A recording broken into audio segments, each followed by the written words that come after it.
चलिए इस साइड से लो। यहाँ से वहाँ से लो। यहाँ से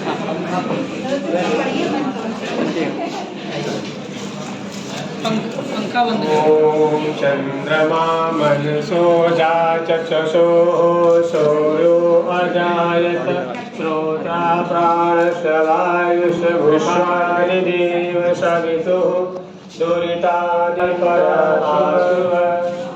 यतो यतः समीहसे ततो नो अभयं कुरु तन्नः कुरु प्रजाभ्यो अभयं न पशुभ्यः।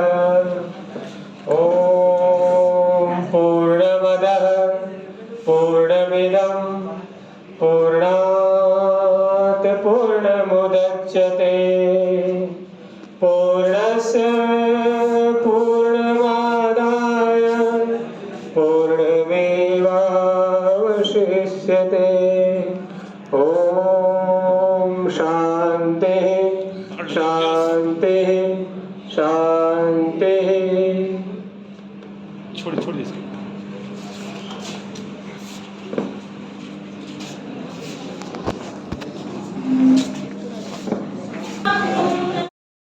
In many of his research papers, Sir has also discussed and deliberated his strong views on the current status of Indian economy, which is the very Amrit Kaal.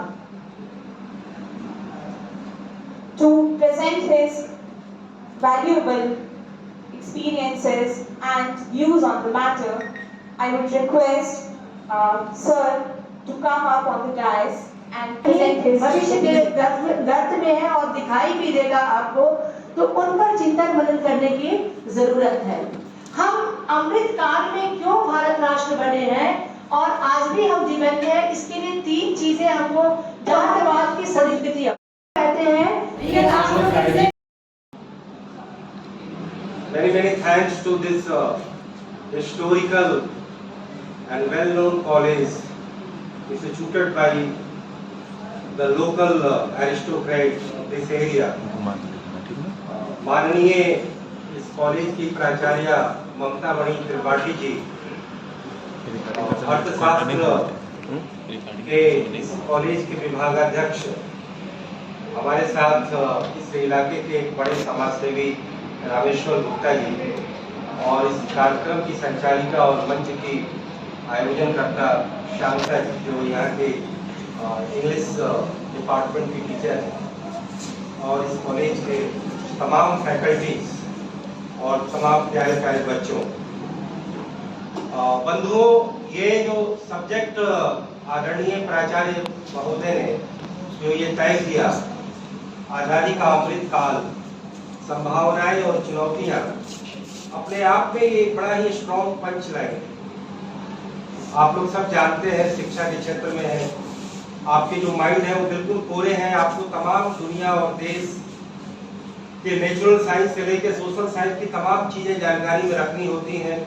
जो साइंस के भी स्टूडेंट हैं वो भी अपने को समाज से कट ऑफ नहीं कर सकते, और जो समाज विज्ञान के जो स्टूडेंट हैं वह भी जो साइंस और टेक्नोलॉजी के जो तमाम डायनेमिक्स हैं उससे अपने आप को अलग नहीं रख सकते।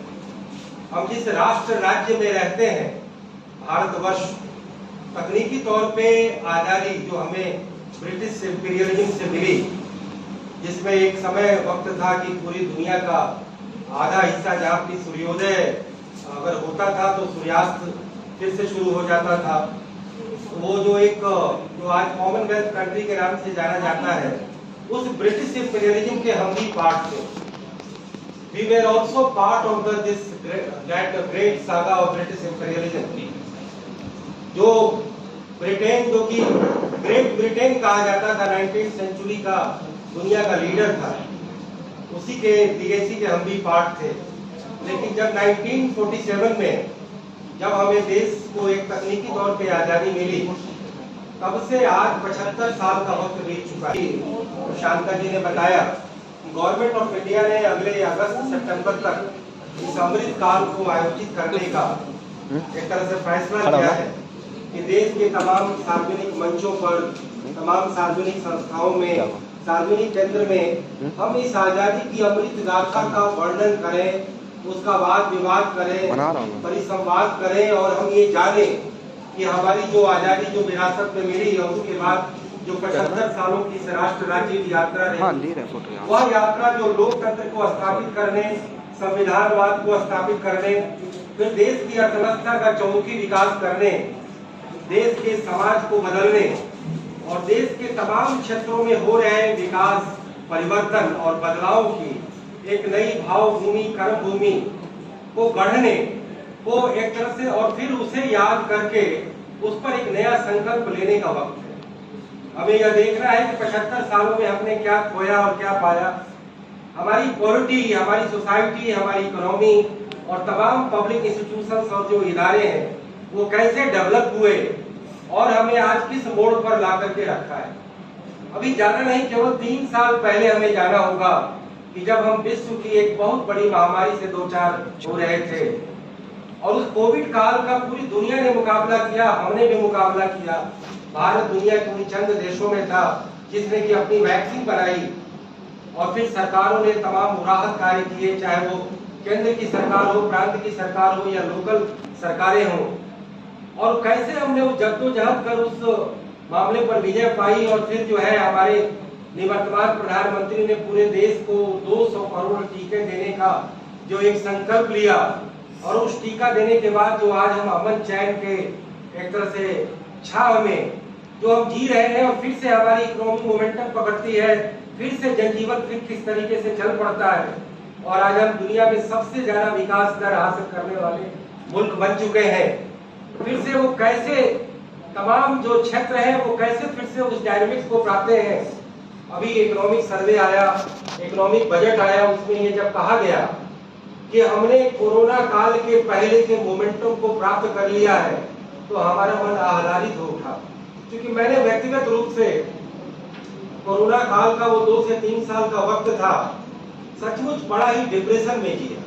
ये ठीक है कि हम लोग उसके जग में नहीं आए, लेकिन कहीं ना कहीं एक मानसिक और एक मनोवैज्ञानिक तरीके से जो हम दुनिया को हमने बंद होते देखा, जिस तरीके से दुनिया चल रही थी, जिस तरीके से देश के बहुसंख्यक गरीब अपने जीवन का जद्दोजहद कर, अपने रोज खून पसीने की कमाई कर अपना पेट पाल रहे थे, अपने परिवारों का गुजारा बसर कर रहे थे, और वो सरकारें जो देश के इनफॉर्मल सेक्टर के विकास के लिए जो एक मोमेंटम ला करके काम कर रही थी, चाहे वो सौभाग्य योजना के जरिए हो, योजना के जरिए हो, नेशनल इंफ्रास्ट्रक्चर बना करके हो, उसे कैसे एक चोट पहुंची, विराम पहुंचा।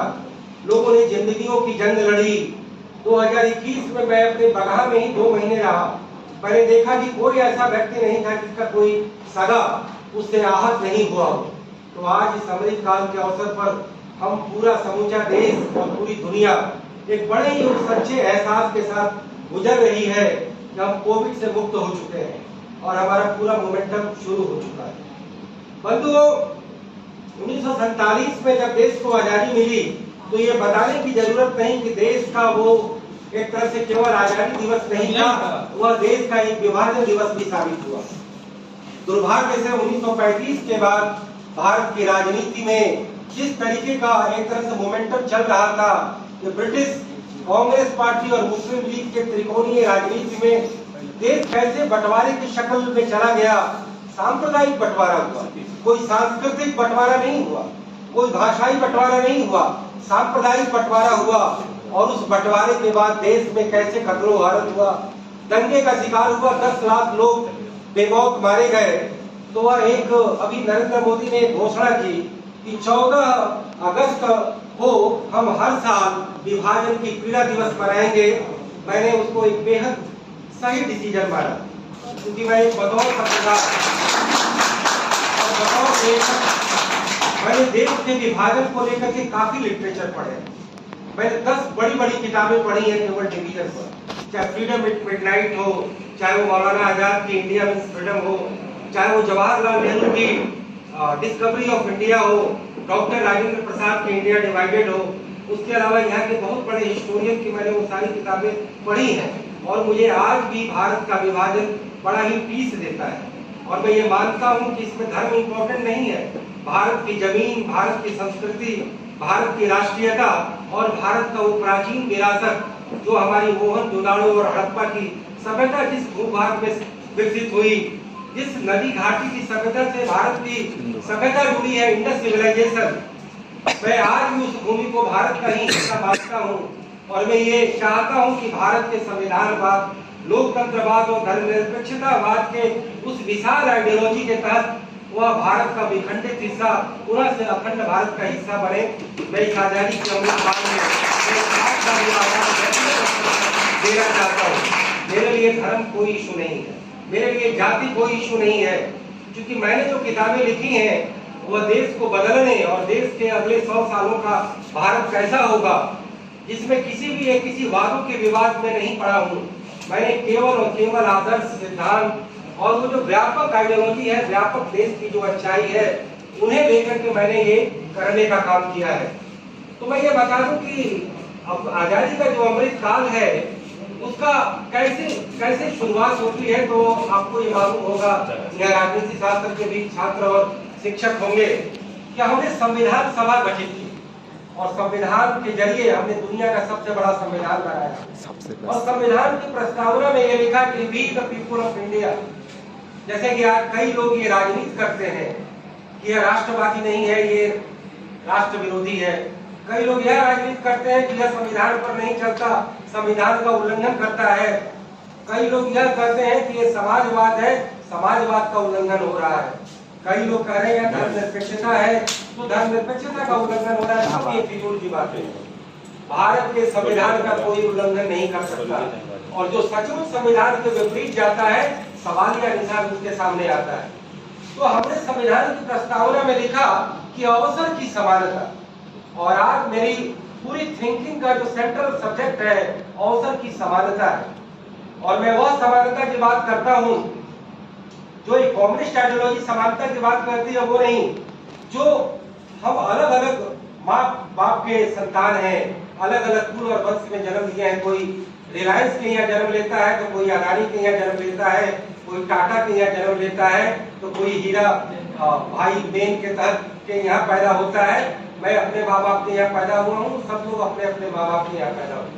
ये हम निर्धारित नहीं करते, ये नियति निर्धारित करते। लेकिन जब हम इस समाज में अवतरित होते हैं, जब हम देश में अवतरित होते हैं, तो देश की नीति और समाज का परिवेश जिस तरीके से स्थापित होता है, उसमें सभी लोगों के विकास की और प्रगति का परिवेश जो है उन्हें प्राप्त होता है।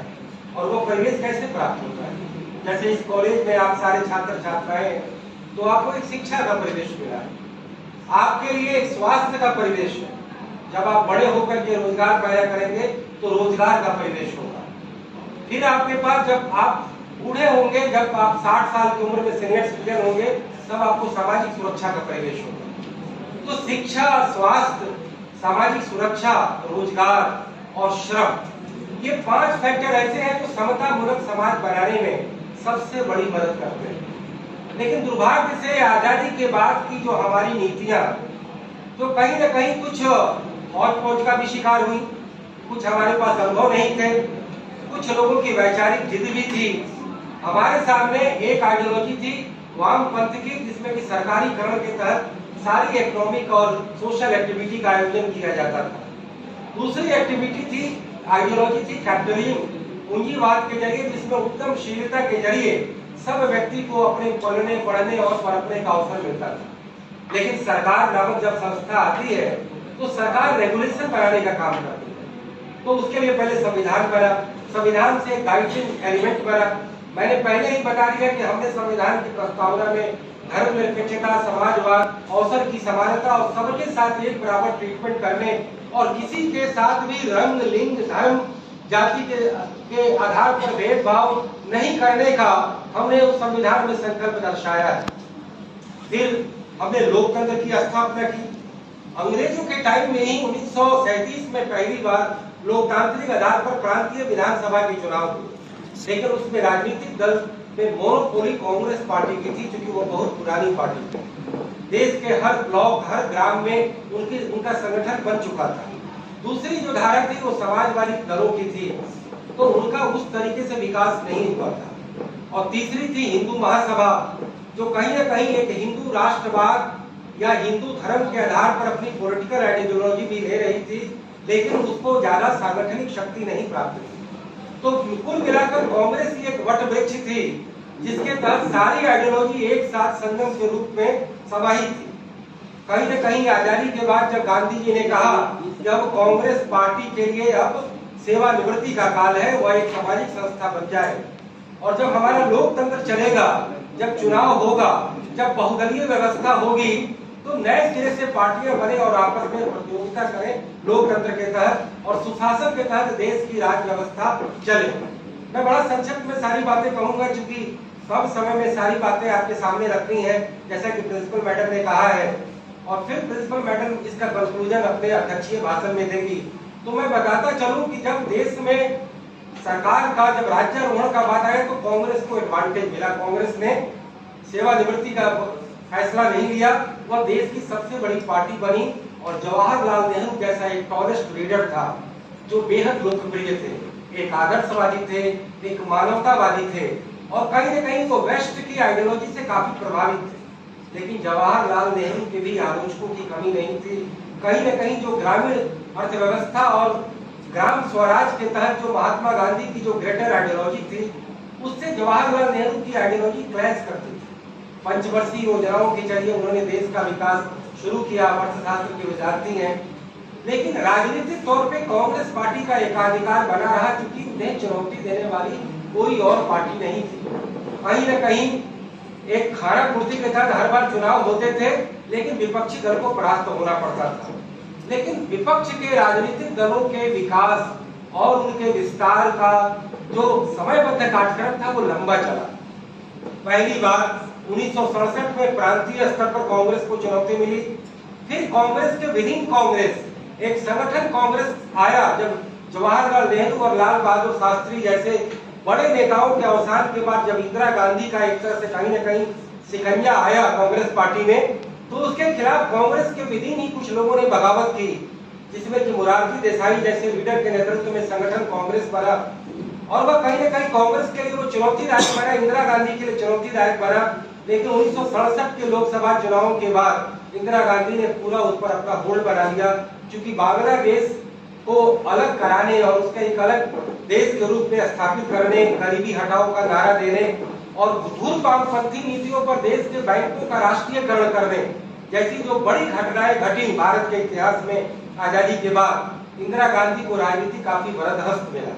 और इस बीच पंचवर्षीय योजनाओं के जरिए जो जवाहरलाल नेहरू ने शुरू किया, देश में बड़े बड़े उद्योग लगे, बड़ी नदी घाटी परियोजनाएं आई और फिर 1960 के काल में जो हमारा देश PL 480 के तहत विदेश के अनाज पर डिपेंड करता था और फिर उसके बाद से जो है हरित क्रांति का उद्घोष लाल बहादुर शास्त्री करते हैं, जय जवान और जय किसान का नारा देते हैं।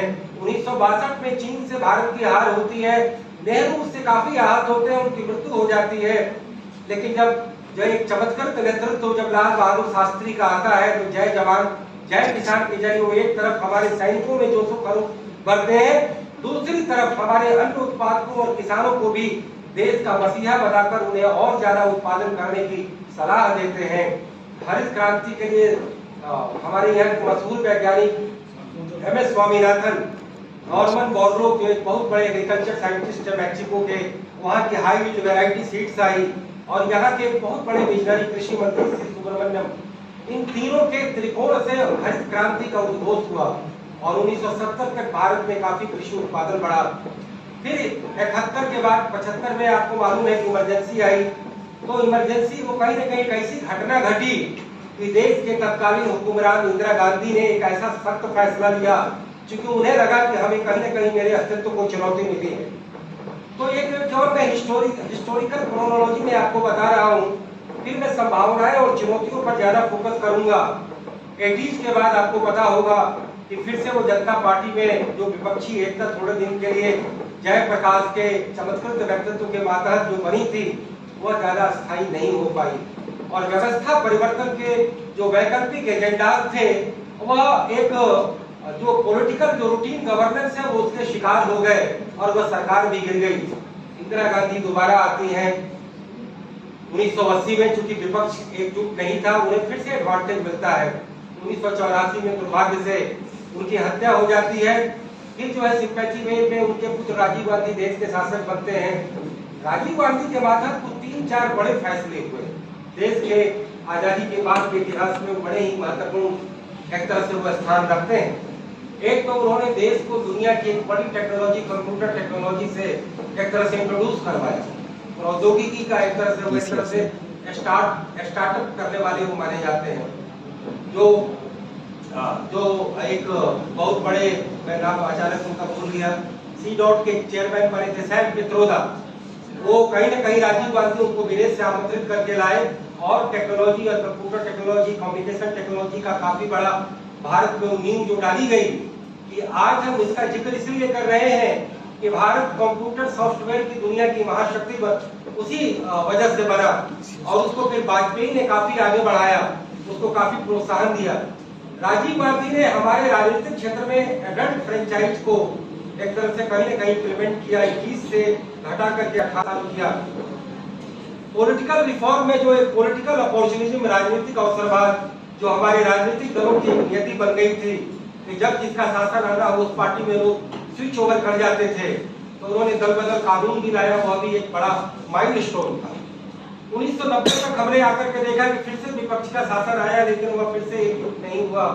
1991 में फिर कांग्रेस पार्टी नरसिंह राव के नेतृत्व में आती है और मनमोहन सिंह एक इकोनॉमिस्ट थे, उनको वित्त मंत्री बनाया जाता है और नई आर्थिक नीति, मेरे इकोनॉमिक्स के छात्र होने के नाते, नई आर्थिक नीति पिछले 75 साल के इतिहास की एक जो है विभाजन रेखा, उसे मैं मानता हूँ। अगर भारत का इतिहास आजादी के बाद लिखा जाएगा तो मैं ये कहूंगा कि 1991 के पूर्व का काल और 1991 के बाद का काल, नई आर्थिक नीति के जरिए पूरा सी चेंज आया भारत की इकोनॉमी में, उसके रेगुलेशन में, उसके गवर्नेंस में और कुल मिलाकर के सरकार की बुनियादी नीतियों में कि उदारीकरण, बाजारीकरण, भूमंडलीकरण और वैश्वीकरण के जो 4 खंभे पर ये स्थापित की गई नई आर्थिक नीति ने पुराने उस जिन्न को, उस आइडियोलॉजिकल जिन्न को तोड़ा कि गरीबी, भूखमरी और बेरोजगारी की एकमात्र दवा है राष्ट्रीयकरण, सरकारीकरण। हमने ये सबक लिया कि सरकारीकरण करने से सरकारी जो एजेंसी है वो सफेद हाथी की तरह काम करती है, वहाँ अकाउंटेबिलिटी नहीं होती, वहाँ का मैनेजमेंट अच्छा नहीं होता, वो ज्यादा जनता के प्रति जो है समर्पित नहीं होते। ये ठीक है कि पॉलिटिकल लीडरशिप जरूर जनता के सामने हर 5 साल पर आती है, लेकिन सरकार का जो कोर हिस्सा है वो नौकरशाही, ब्यूरोक्रेसी। मैं बताता चलूं कि आजादी के बाद देश का पॉलिटिकल निजाम तो बदला, लेकिन नौकरशाही का जो कोर हिस्सा था उसे यथावत बनाए रखा गया। क्योंकि जो लोग, ये डेमोक्रेट लोग जब यहाँ के गवर्नेंस में आए, जब यहाँ के पॉलिटिकल एडमिनिस्ट्रेटर बने, तो उन्हें लगा कि सरकार का अगर राजकाज चलाना है तो ज्यादा आदर्शवादी बनने से नहीं होगा। हम अंग्रेजों के टाइम में ICS का विरोध करते थे, ब्रिटिश पुलिस का विरोध करते थे, लेकिन आजादी के बाद उसी पुलिस सिस्टम को उन्होंने बदस्तूर बनाए रखा, क्योंकि उन्हें लगा कि जब हुकूमत चलानी है और जनता को और अपने विरोधियों को नियंत्रित करना है तो वह पुलिस हमारे सरकार में टूल का काम करेगी। तो नौकरशाही और पुलिस का सिस्टम कमोवेश वही बनाए रखा गया और इसी वजह से हमने यह देखा कि 1991 के बाद जो नई आर्थिक नीति आई तो सरकार के वो तमाम महकमे, चाहे वो गरीबी दूर करना हो, चाहे नई फैक्ट्री लगानी हो, इंडस्ट्री लगानी हो, सरकार ही सब किया करती थी, लेकिन वो घाटे का शिकार बनी, करप्शन का शिकार बनी, बदइंतजामी का शिकार बनी और हमारी गरीबी ज्यादा प्रभावी रूप से नहीं दूर हो पाई। अर्थशास्त्र की भाषा में अर्थशास्त्र के विभागाध्यक्ष यहाँ बैठे हैं, उन्हें मालूम होगा कि एक टर्म आता है हिंदू रेट ऑफ ग्रोथ।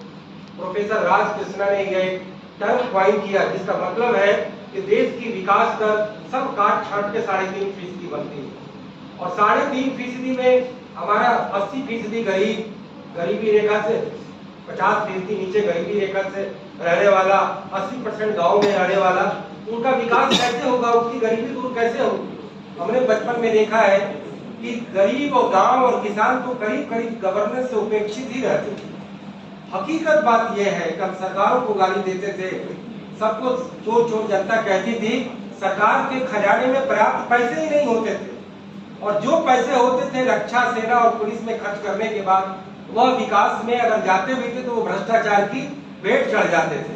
लेकिन 1991 में नई आर्थिक नीति के बाद सरकारों ने यह तय किया कि निवेश ही सर्वोपरि है, चाहे वो प्राइवेट सेक्टर करे, सरकार करे या विदेश का बहुराष्ट्रीय कंपनी करे। और जब निवेश का आगमन होता है, प्रोडक्शन ज्यादा होता है, देश में बड़े बड़े इंडस्ट्रियल सेक्टर खुलते हैं, मेट्रोपॉलिटन सेक्टर का विकास होता है और गांव के वो गरीब जो 2.5 सेर अनाज पर किसानों की यहाँ मजदूरी करते थे, फटेहाल से करीब 25 करोड़ की आबादी, किसान कम उत्पादकता से परेशान, मजदूर कम मजदूरी से परेशान और कुल मिलाकर के गांव में कोई वैकल्पिक पेशा नहीं होता था खेती के अलावा और उसकी उत्पादकता भी कम थी। नई आर्थिक नीति के बाद उन तमाम इंडस्ट्रियल सेंटर से और ग्लोबलाइजेशन की वजह से तमाम गल्फ सेंटर से और तमाम बाहर से तमाम वो मजदूर बहुल राज्यों के मजदूरों की डिमांड बढ़ी और जब सारे ये मजदूर बिहार के, यूपी के, बंगाल के, उड़ीसा के, छत्तीसगढ़ के जो तमाम औद्योगिक केंद्रों में गए, जब केरल के तमाम नर्सें जो गल्फ कंट्रीज में गई और भारत का जो मिडिल क्लास जो डॉक्टर और इंजीनियर और आईटी का जो नया नया पढ़ाई आया था, जब उन्हें विदेशों में अपॉर्चुनिटी मिली तो हमारी इकोनॉमी को काफी फायदा हुआ। बिहार, यूपी, उड़ीसा जैसे राज्य मनी ऑर्डर इकोनॉमी की वजह से वो काफी विकास करने लगे। ऐसा नहीं था कि बिहार और पूर्वी यूपी में उद्योगों की बाढ़ आ गई, लेकिन यहाँ के लेबरर्स को जो बाहर रोजगार मिला, वह लेबरर अपने पास जो पैसे अपने गाँव में भेजते थे वह खेती की उत्पादकता से काफी ज्यादा बड़ा संबल देने का काम करते थे।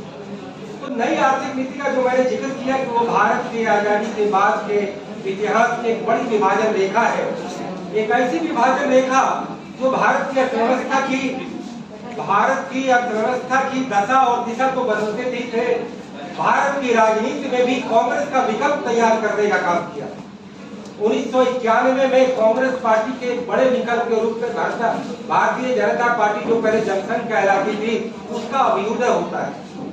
1996 और 98 में अल्पमत में सरकार गिरने के बाद 1999 के कारगिल चुनाव के बाद जब देश में आम चुनाव होता है तो पहली बार एक गैर कांग्रेसवादी सरकार अटल बिहारी वाजपेयी के नेतृत्व में भारत की आजादी के बाद एक गैर कांग्रेसी सरकार के रूप में स्थापित होती है।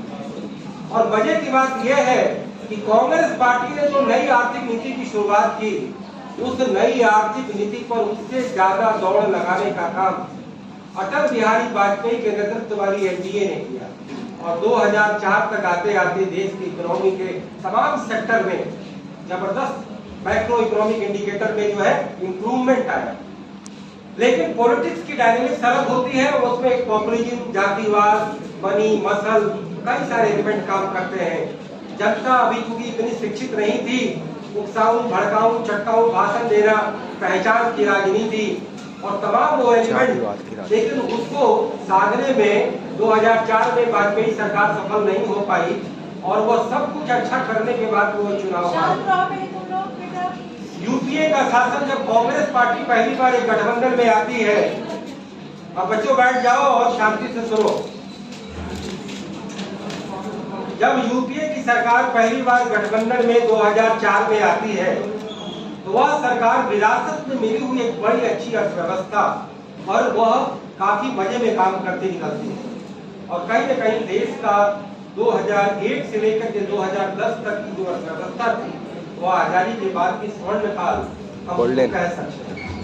लेकिन 2009 के लोकसभा चुनाव में फिर मैंने जो पॉलिटिकल पॉपुलिज्म का जो हवाला दिया, उसके तहत किसानों की फंडामेंटल प्रॉब्लम को बिना सॉल्व किए जो समस्या आज भी है उसमें कुछ काम जरूर हुआ है। एमएसपी को थोड़ा सा बढ़ाया गया, हमने 72,000 करोड़ की कर्ज माफी कर दी। वेतन आयोग जो सरकार के कर्मचारियों और मुलाजिम जो पूरी जनसंख्या के 2 या 3% है, उनके लिए एक बेहतर वेतन आयोग के तहत हम चाहते हैं कि देश का हर व्यक्ति अच्छा पेंशन पाए। आज सरकारी कर्मचारी मांग कर रहे हैं पुरानी पेंशन लाए, तो ये देश के केवल सरकारी कर्मचारियों को क्यों मिले, देश के 80 करोड़ लोगों को क्यों मिले? हम समतामूलक समाज की बात कर रहे हैं। मैंने इसलिए कहा शिक्षा, चाहे वो बंबई का रहने वाला छात्र हो या दिल्ली का बड़े औस कॉलोनी का रहने वाला हो, चाहे कुशीनगर के इस कॉलोनी का रहने वाला हो या और तिहाड़ इलाके का रहने वाला हो, सब बच्चों को एक बराबर फंडामेंटली एक बराबर एजुकेशन पाने का राइट होना चाहिए। लेकिन हमने शिक्षा में अलग अलग दुनिया बना दी, स्वास्थ्य में अलग अलग दुनिया बना दी, रोजगार नीति में अलग अलग दुनिया बना दी, सामाजिक सुरक्षा में अलग अलग दुनिया बना दी। श्रम नीति आज भी देश का 90% वर्कफोर्स जो है अनऑर्गेनाइज्ड है, उसको लेकर के काफी काम हो रहा है। नरेंद्र मोदी ने भी काफी अच्छे इधर काम किए हैं, जैसे कि यूनिवर्सल उनके लिए ईपीएफओ का नंबर जारी किया गया, 11 से ज्यादा लोगों को ईपीएफओ में शामिल करने की बात है, लेकिन इसमें काफी काम करना बाकी है। तो मैं ये कह रहा था कि 2010 के बाद जिस तरीके से पॉपुलिज्म का सहारा लिया गया, छठे वेतन आयोग मान लिया गया, किसानों की 72,000 करोड़ की कर्ज माफी कर दी गई, तो उस समय रेलवे काफी मुनाफा कमाने के बावजूद भी, यही लालू रेल मंत्री थे, जब उनके रेल कर्मियों को 16 लाख लोगों को छठे वेतन आयोग का जो पे बढ़ाना था, तो रेलवे का सारा मुनाफा उस पे चला गया। तो इन और तीसरा मनरेगा, एक गांव में एक पॉपुलिटी स्कीम लाई गई, अभी भी चलती है। रोजगार कभी भी किसी को देने का मतलब ये नहीं कि हम एहसान करते हैं, अगर एहसान करते हैं तो वह देश की इकोनॉमी का नुकसान करते हैं। आपको मैं एक जिक्र में हर जगह कहता हूँ कि मारुति कंपनी एक प्राइवेट कंपनी है जिसकी कारें देश के हर कोने में दिखाई देती हैं। आप उसके मैनेजमेंट का अध्ययन करेंगे तो मारुति कंपनी पर एम्प्लॉय जितना उनका खर्च आता है, चाहे वो कैंटीन का खर्च हो, चाहे वो कंपनी के अंदर जो फूल लगाया है उसका खर्च हो, या अच्छा जो एमिनिटीज सब पंखे बिजली सब देने का हो, उनको सैलरी हो, सबका वो कॉस्ट पर एम्प्लॉय कॉस्ट निकालती है, कॉस्ट टू कंपनी। और एक एम्प्लॉय से उन कंपनी को कितना मुनाफा मिला, अगर एक एम्प्लॉय पे मैंने 25,000 रुपया खर्च किया तो कंपनी को 30,000 मिला कि नहीं, 35,000 मिला कि नहीं, उसका वो लेखा जोखा रखती है, जिसको साइंटिफिक मैनेजमेंट कहा जाता है। तो भारत के हर महत्व में, अब जैसे ये कॉलेज है, कॉलेज में यहाँ पर मुनाफा कमाने का काम नहीं होता है, डिलीवर किया जाता है सोशल सर्विस, कि बच्चे पढ़ लिख करके ह्यूमन डेवलपमेंट इनका विकास करके ये बड़े आदमी बनेंगे और देश की इकोनॉमी में योगदान करेंगे, अपने परिवारों का योगदान करेंगे, तो कहीं न कहीं एक सोशल आउटपुट देने का काम किया जाता है। तो इसी तरीके से सरकार के जितने महकमे हैं, चाहे वो सामाजिक एरिया में काम करे, चाहे वो कमर्शियल एरिया में काम करे, सबका एक रिटर्न होना चाहिए। और जब वो नहीं होगा तो वो सफेद हाथी बन जाएगा, फिर वो झंखाड़ बन जाएगा, कंगाल बन जाएगा, सरकार पर सब्सिडी पर आश्रित होगा और वो जनता के करों का पैसा ज्यादा अच्छे तरीके से इस्तेमाल नहीं होगा। इस दिशा में सरकारें काम कर भी रही हैं, सरकारों का भी वर्क कल्चर पहले से काफी बदला है। तो 2000 मनरेगा जो योजना लाई गई, उसमें गड्ढे खोदो और गड्ढे भरो, ये अर्थशास्त्र की भाषा में कोई अच्छी बात नहीं है। जब गाँव में जब तमाम विकास कार्य होंगे, जब पुल बनेगा, पुलिया बनेगा, अस्पताल बनेगा, स्कूल भवन बनेगा, पंचायत भवन बनेगा, पोखरे और तालाब खोदे जाएंगे, कुएं जब बनेंगे, खेल परिसर बनेगा, चारागाह बनेगा, तो रोज गाँव में वैसे ही 500 रोजगार रोज पैदा होगा। आपको जो है ना मुफ्त का खैरात में ना रोजगार देने की जरूरत है, ना अनाज देने की जरूरत है, ये मेरी अपनी निजी राय है। अब जैसे कि सरकारें, कोई सरकार हो, मोदी सरकार हो या रमन सिंह की सरकार हो या कांग्रेस की सरकार हो या कोई भी सरकार हो, सबको मालूम है कि जब हम अनाज फ्री देंगे वोट की हमारी राजनीति हो जाएगी, ये पहले से चला है। ये ठीक है कि कोरोना काल में, आपदा काल में राहत देना सरकारों का पहला धर्म बनता है, पहला उस खजाने पर पहला अधिकार आपदा पीड़ितों का होता है। लेकिन जब आप अपने पैर पर खड़े हो गए तो बैठा करके अनाज देना हम आपका भला नहीं कर रहे। एबल को रोजगार, डिसेबल को पेंशन और डिपेंडेंट पॉपुलेशन को क्वालिटी एजुकेशन हेल्थ, ये एक सूत्र वाक्य है गवर्नेंस का। इसे लेकर के सरकारें करती भी है, कई जगह उनकी राजनीतिक एक तरह से कंपल्सन होती है, उनकी एक तरह से कहीं न कहीं एक तरह से दबाव उन्हें झेलना पड़ता है। तो मनरेगा, 6 पे कमीशन और कर्ज माफी, इकोनॉमी का खस्ता हाल हो गया। 14 में डिप्रेशन जो था वो 22% चला गया। नतीजतन कांग्रेस की हार, नरेंद्र मोदी सरकार का आगमन होता है और पहले 3 साल में नरेंद्र मोदी सरकार ने बड़े फंडामेंटल पर बड़े अच्छे काम किए। ग्रोथ रेट 5% से बढ़कर 7% चला गया। उसके बाद नोटबंदी हो, जीएसटी हो या कोरोना काल में सरकार के फैसले हो, उसको लेकर के काफी लोगों ने वाद विवाद पर संवाद किया, that is a debatable issue. लेकिन जब वही 200 करोड़ को जब उन्होंने वैक्सीन देने का काम किया तो उनकी काफी वाहवाही भी हुई। लेकिन कुल मिलाकर के जब अमृत काल का आज जिस दौर में है, सबको मालूम है, हमें बताने की जरूरत नहीं। सरकार भारत देश दुनिया की 5वीं सबसे बड़ी अर्थव्यवस्था बना, दुनिया का सबसे ज्यादा विकास दर हासिल करने वाला बना। अभी अभी बजट आया है, उससे आशा का जबरदस्त संचार हुआ है। सरकार ने पॉलिटिकल मैनेजमेंट भी किया, सबने मैनेजमेंट किया। डेमोक्रेसी हमारा निरंतर और विकसित और परिमार्जित होता जा रहा है। खेलों में हम आगे बढ़ रहे हैं। आज गांव पहले की तरह गांव नहीं है। इस बात को ईमानदारी से मानना होगा कि गांव में पिछले 20 सालों में बहुत बड़ा परिवर्तन आया है। शहरों का भी अब कायाकल्प हो रहा है। मैं बगहा से ताल्लुक रखता हूँ। आज बगहा का जो मैं हालात देखता हूँ तो 10 साल पहले बिल्कुल इससे उलट था। बड़े बड़े महानगरों में काम हो रहे हैं। गोरखपुर शहर, ठीक है कि योगी जी वहाँ के मुख्यमंत्री हैं, उस बदौलत हो, लेकिन गोरखपुर शहर में जबरदस्त चेंज आया। लखनऊ में या देश में बदलाव आ रहा है। ठीक है, कई चीजें डिबेटेबल है, कई चीजें पॉलिटिकल कंपटीशन में आती हैं, लेकिन जो संभावनाएं और चुनौतियां जो इस आज के जो इस टॉपिक का जो एक क्रक्स पॉइंट रखा गया है, तो मैं ये कहूंगा कि भारत में जो 140 करोड़ का जो ये वर्क फोर्स है, यह हमारे लिए अभिशाप नहीं है, हमारे लिए वरदान है। आज गांव में जाएंगे तो आप देखेंगे कि लेबर नहीं मिलते। लेबर बहुल राज्यों में भी लेबर की अब कमी है, बड़े ही खुशगवार स्थिति। आज हम यह देख रहे हैं कि गेहूं की कीमत 25 से 27 रुपए हो गई है। यह ठीक है कि एमएसपी को लीगलाइज करने का कॉल गवर्नमेंट ने नहीं लिया, क्योंकि गवर्नमेंट को यह लग रहा था कि हमारी एजेंसी ही सारी अनाज खरीदेगी, क्योंकि अभी मुफ्त अनाज देने की स्कीमें चल रही हैं। लेकिन उसके बावजूद अगर बाजार में अगर 25 से 27 रुपए किलो गेहूं है, तो कहीं न कहीं किसानों के लिए खुशखबरी है। संभावनाओं की जब मैं बात करता हूं तो मुझे लगता है कि ऐसे कई सारे सेक्टर हैं जो भारत में विकास की एक तरह से गाथा लिखने वाले हैं। जैसे एक अभी हाइड्रो एनर्जी का मिशन मोदी सरकार ने बड़ी दूरदर्शिता से उसको इंट्रोड्यूस किया है, और पहले ही साल 20,000 करोड़ रुपए का निवेश कर 2047 में दुनिया की हाइड्रो पावर एनर्जी में भारत को विश्व की महाशक्ति बनाने का संकल्प लिया है। वह संभावना मुझे बड़ी ही स्वर्णिम लगती है, क्योंकि हम जिस तरीके से फॉसिल एनर्जी पर डिपेंड करते हैं, भारत एक मिडिल क्लास, एक राइजिंग मिडिल क्लास का कंट्री बन चुका है। आज करीब 40 करोड़ आबादी हमारी देश में मिडिल क्लास बन चुकी है।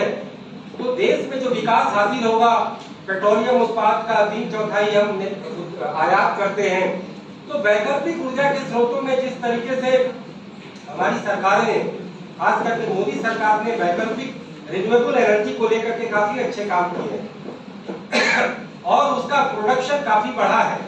जिस तरीके से उज्ज्वला योजना के जरिए, सौभाग्य योजना के जरिए देश का हर घर बिजली कनेक्शन से जोड़ा गया। देश में उज्ज्वला योजना के जरिए हर महिलाओं के घर में सिलेंडर लाए गए। ये बात अलग है कि अभी गैस की कीमत बहुत बढ़ी है, मैं ये नहीं कहूंगा कि लोग बड़े ही संतुष्ट हैं, लेकिन कनेक्टिविटी के मामले में जो ये काम हुआ है, मुझे ये क्रांति सरीखा काम लगता है। क्योंकि भारत के गाँव में कभी बिजली होती नहीं थी, आज देश का हर गाँव बिजली से जुड़ चुका, देश का हर घर जुड़ चुका।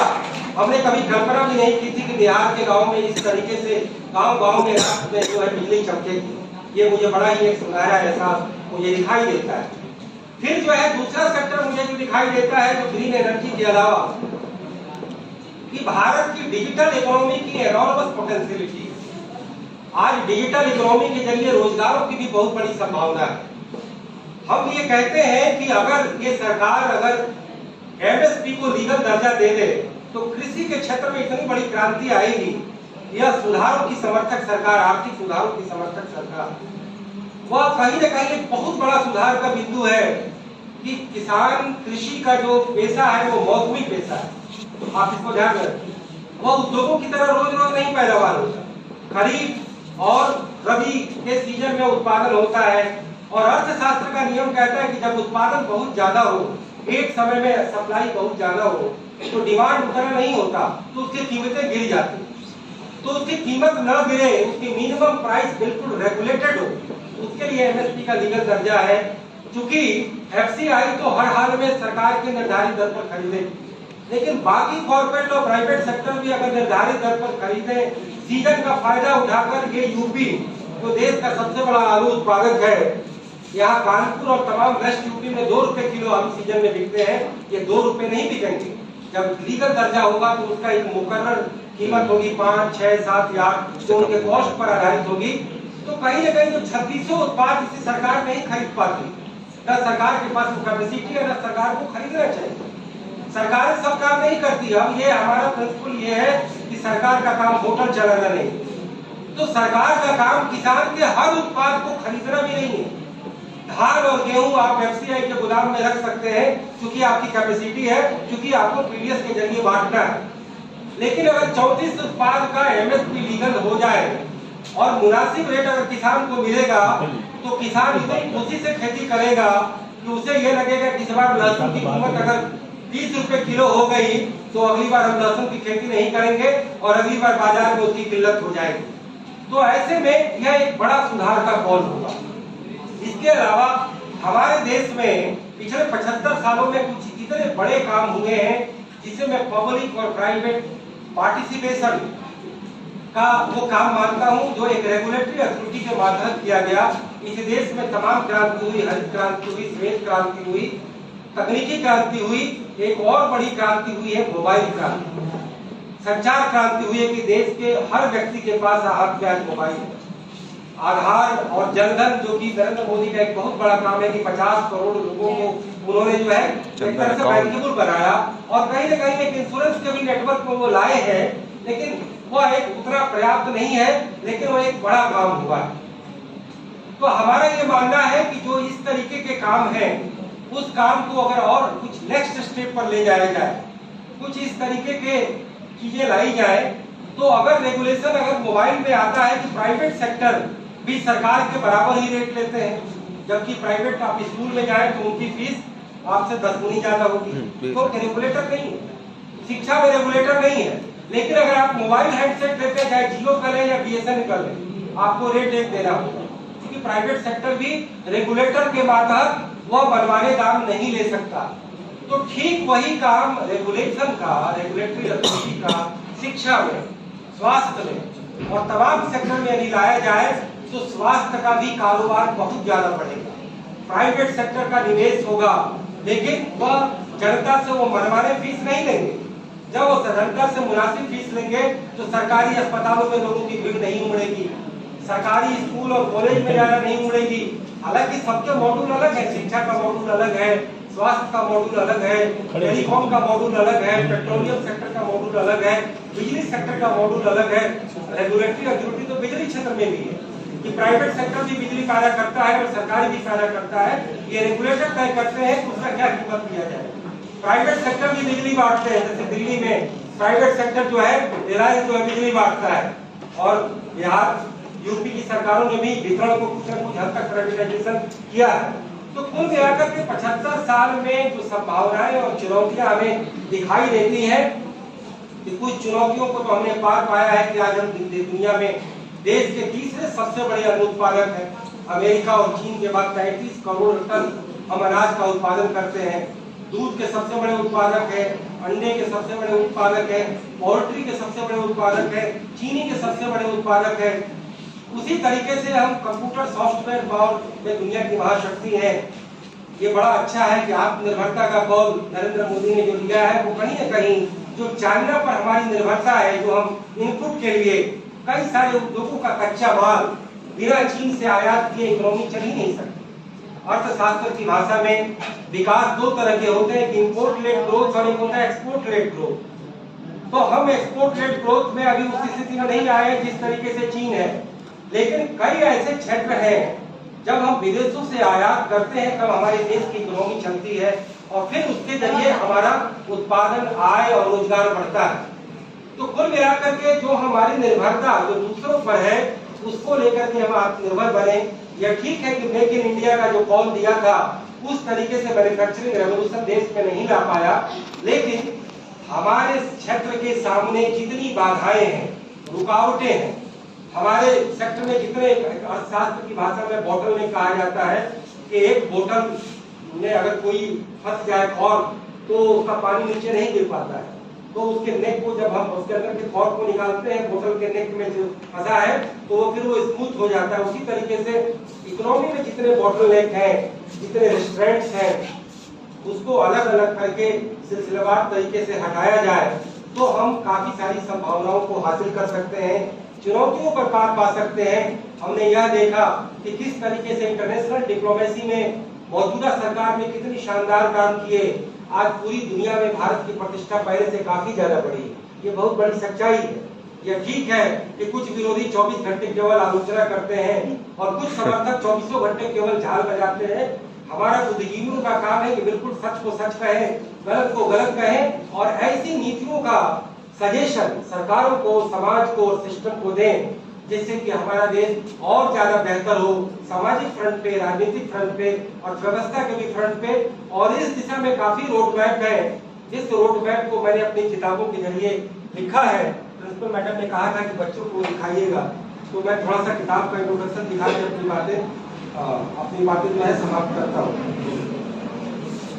ये तो एक मैंने किताब लिखा था करप्शन पे, क्रूसेड अगेंस्ट करप्शन, और फिर इसका एक हिंदी मैंने लिखा है भ्रष्टाचार के विरुद्ध एक महायुद्ध। लेकिन ये जो किताब है कोई सनसनी नहीं है, कोई अखबारों में रिपोर्ट आती है किसी नेता को टारगेट करके उसका घोटाला खुलासा कर दें, वो इसका घोटाला खुलासा कर दें।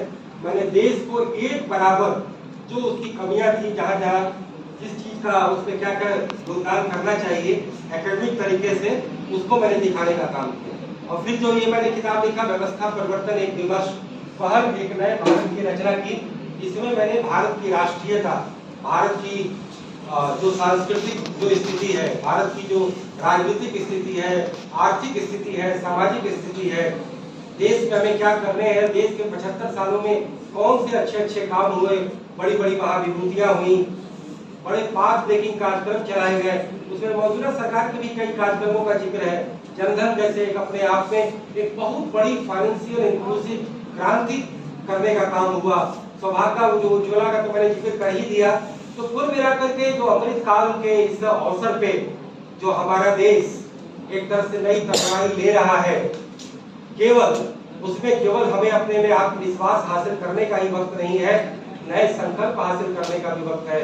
जैसा कि संकल्प से सिद्धि हमारे प्रधानमंत्री ने भी कहा है, हमें लगता है कि हम अपनी नैतिकता, हम अपनी पौराणिकता, हम अपनी पारंपरिकता को बनाए रखते हुए नए आदर्शों और सिद्धांतों के साथ एक ऐसे गौरवशाली और ऐतिहासिक भारत राष्ट्र राज्य का इस आधुनिक परिवेश में निर्माण कर सकते हैं जो दुनिया में सचमुच की एक महाशक्ति बने, एक वर्थफुल नेशन बने।